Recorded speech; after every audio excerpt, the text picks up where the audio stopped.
ఇంకా ఏం ఆలోచిస్తూ పచారులు చేస్తున్నారండి? ఆలోచించడానికి ఏముందిలే అత్తయ్య. మా అన్నయ్యని ఎలా ఓడగొట్టాలా అని చూశారు. ఓడించలేకపోయారు. మా అన్నయ్య ఒక్క ఓటు తేడాతో గెలిచి మామయ్య పీఠాన్ని కదిలించేశాడు. జనాలు నాకు బాగానే ఓట్లేశారు గానీ ఇంట్లో వాళ్ళే నన్ను వాడగొట్టేశారు. ఆ ఎర్రాజుగాడు గనక ఒక్కోటు వేయకపోతే సరి సమానంగా వచ్చేవి. మా అన్నయ్యతో నువ్వెప్పుడు సమానం కాలేవు మావయ్య. నోర్మై నోర్మై నా ఇంట్లోనే ఉంటూ వాడికి ఓట్లేసిందే కాక వాడి గురించే గొప్పలు చెప్తుండారా? తన నోరెందుకండి మూయిస్తారు? మీ పెద్ద కొడుకు నోరు మూయించి ఉద్యోగం నుంచి పక్కన పెట్టారు.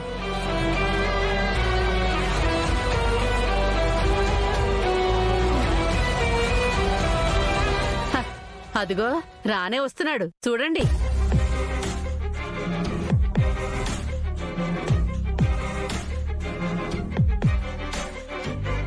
ఆగు బావా, ఆగు బావా.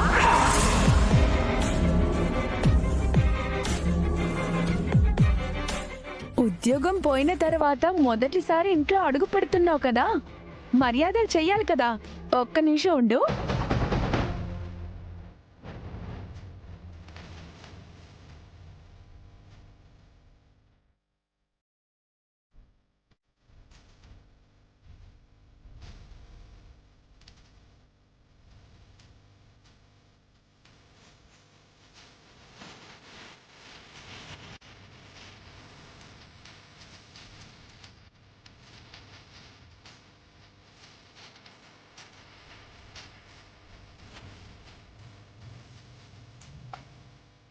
రావయ్యా బావయ్యా రావయ్యా, నీ రాక కోసం మేమంతా ఎదురు చూస్తున్నామయ్యా, ఎదురు చూస్తున్నామయ్యా.